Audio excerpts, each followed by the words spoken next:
Orang itu perlunya mengenal ruh supaya ruh yang melekat kepada tubuh manusia, yang melekat kepada jisim manusia itu, supaya jisim yang di dalamnya ada pemikiran dan hati itu bisa mengiktibari dengan adanya ruh. Dengan mengetahui adanya peran ruh yang diciptakan oleh Allah, ada 4 anasir itu di dalam ruh itu, orang itu bisa mengambil hikmah dalam kehidupan itu, yaitu memiliki uluwun.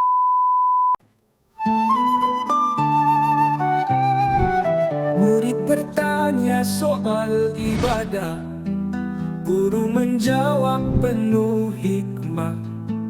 Halal haram hukum syariat, agar selamat dunia akhirat.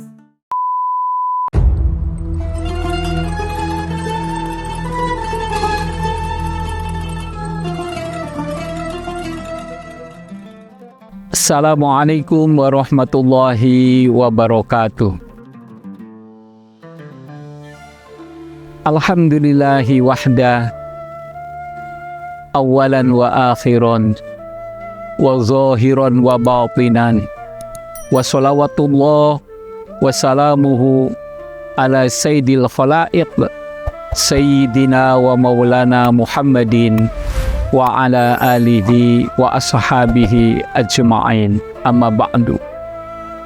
Segala puji milik Allah Subhanahu wa ta'ala, Tuhan yang esa.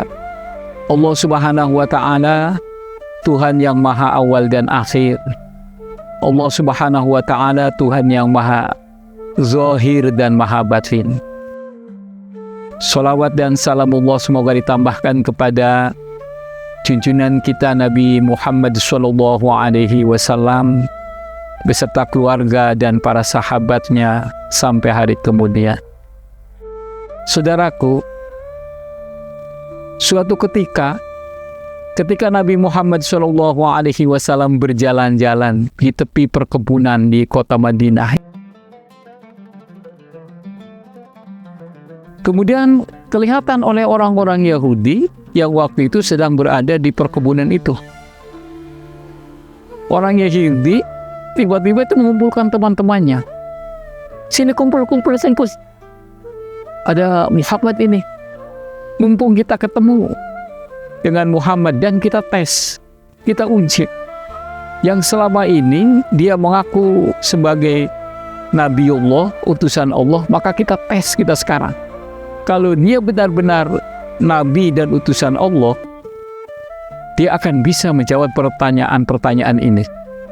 Itu kata sekelompok orang-orang Yahudi yang ada di perkebunan di kota Madinah itu.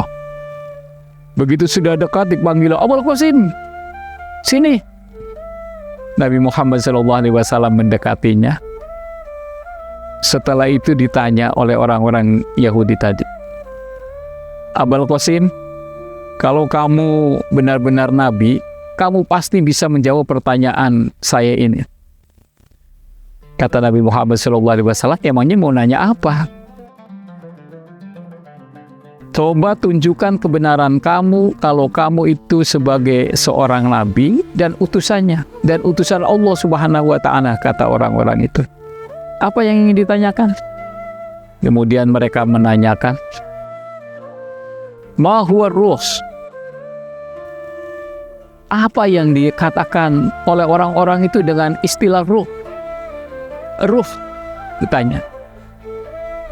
Nabi Muhammad SAW kemudian berdiam diri. Sebentar beliau merenung dan kelihatan mukanya agak berkeringat. Setelah sekian lama beliau menundukkan wajahnya, kemudian beliau memanggil orang-orang yang bertanya, sini. Kamu tadi nanya apa? Iya, yang namanya ruh itu apa? Kamu tahu enggak? Kemudian Nabi Muhammad SAW menyampaikan wahyu yang baru saja disampaikan oleh malaikat Jibril yang tertera dalam surat Al-Isra di ayat 85 itu. A'udzubillahi minasyaitonirrajim. Bismillahirrahmanirrahim. wa yas'alunaka 'anir ruh qulir ruh min amri rabbi wa ma utitu minal ilmi illa qalila. Shadaqallahul adzim. Wallahu a'lam bimuradi. Mereka itu bertanya kepada Ta'ala tentang ruh. Katakanlah ya Rasulullah, ruh itu adalah urusan Tuhanku, dan tidaklah kami berikan kepadamu dari sebagian ilmu itu kecuali sedikit. Orang-orang Yahudi itu tidak puas dengan pertanyaan bahwa ruh itu urusan Tuhan, urusan Rob. Kemudianlah kalau begitu, kalau kamu mengaku jadi utusannya, lantas kamu tidak mengetahui apa peranan ruh itu. Kalau memang itu urusan Tuhan. Nah, saudaraku, para mufassir ini menjelaskan ayat ini, menjelaskan wa yas'alunaka 'anir ruh. Di antaranya mufassir Ibnu Katsir mengatakan begini.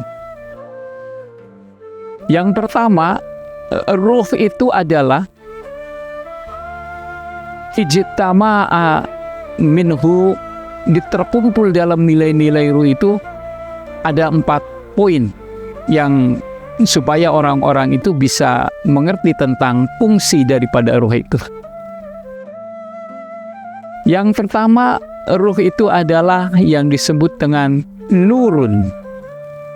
Jadi di dalam ruh itu ada nurun. Ada nur dari Allah Subhanahu wa ta'ala. Nurun. Kemudian yang kedua, di dalam ruh itu ada nilai-nilai uluwun, tinggian. Ketinggian yang diciptakan dalam ruh itu ada nilai-nilai uluwun, ketinggian. Dan yang ketiga, ruh itu di dalamnya ada nilai-nilai thayyibun, kebaikan. Dan yang keempat, di dalam ruh itu ada yang disebut dengan al-baqa, kekekalan. Kekekalan. Udah, terlepas dari itu pertanyaan orang-orang Yahudi yang tadi sengaja memojokkan Nabi Muhammad SAW, bahwa para ulama itu, orang itu perlunya mengenal ruh supaya ruh yang melekat kepada tubuh manusia, yang melekat kepada jisim manusia itu, supaya jisim yang di dalamnya ada pemikiran dan hati itu bisa mengiktibari dengan adanya ruh.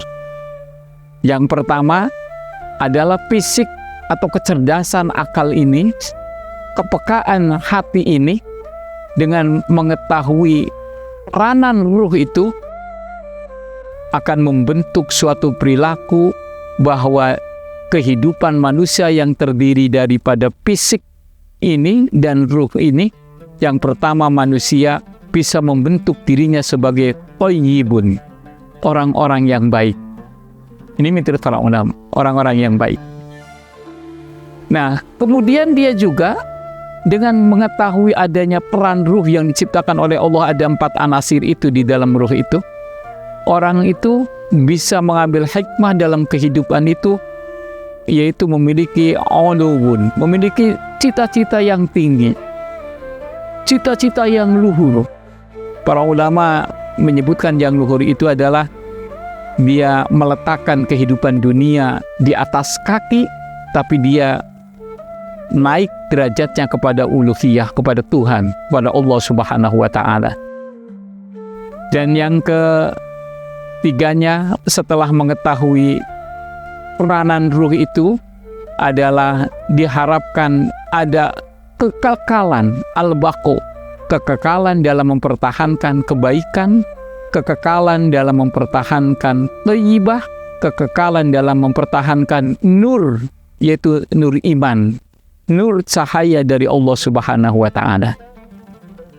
Saudara-saudaraku, hikmahnya ada pertanyaan dari orang-orang Yahudi. Jadi kita mengerti bahwa Allah Subhanahu wa Ta'ala itu sengaja pertanyaan itu bukan dari orang-orang Muslim, supaya kita sebagai orang-orang Muslim itu respect mengambil sikap pengetahuan yang disampaikan oleh para ulama, daripada peranan ruh itu adalah untuk membentuk kesadaran spiritual. Kesadaran spiritual.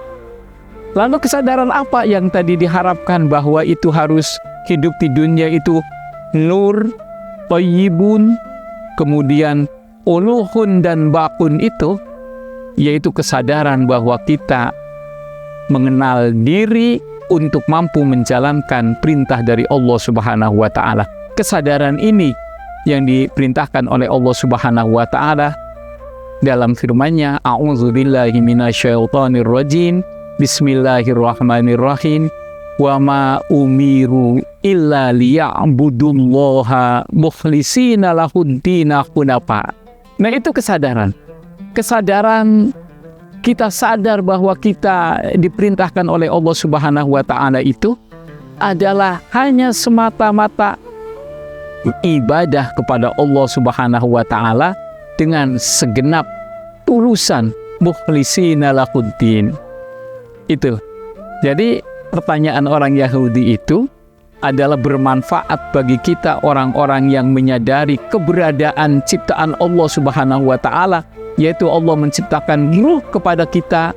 Dengan adanya ruh ini kita bisa mengambil, kita tetap mengusung kebenaran agama dari Allah Subhanahu wa Ta'ala, mempertahankan kebaikan, kemudian kita meninggalkan hal-hal yang jelek yang diajarkan oleh setan dan pengikut-pengikutnya. Saudaraku yang dirahmati oleh Allah Subhanahu wa Ta'ala, demikian tentang pengenalan ruh dan apa fungsi ruh untuk kehidupan kita di dunia ini. Demikian, semoga dengan kajian ayat ini Allah Subhanahu wa Ta'ala memberikan hidayah kepada kita, kecerdasan kepada kita untuk benar-benar bersyukur kepada Allah Subhanahu wa Ta'ala. Allah Subhanahu wa Ta'ala menciptakan ruh di dalam tubuh kita, ternyata tujuannya sangat agung dan untuk keselamatan kehidupan di dunia sampai kelak di akhirat. Terima kasih, semoga bermanfaat. Wassalamualaikum warahmatullahi wabarakatuh.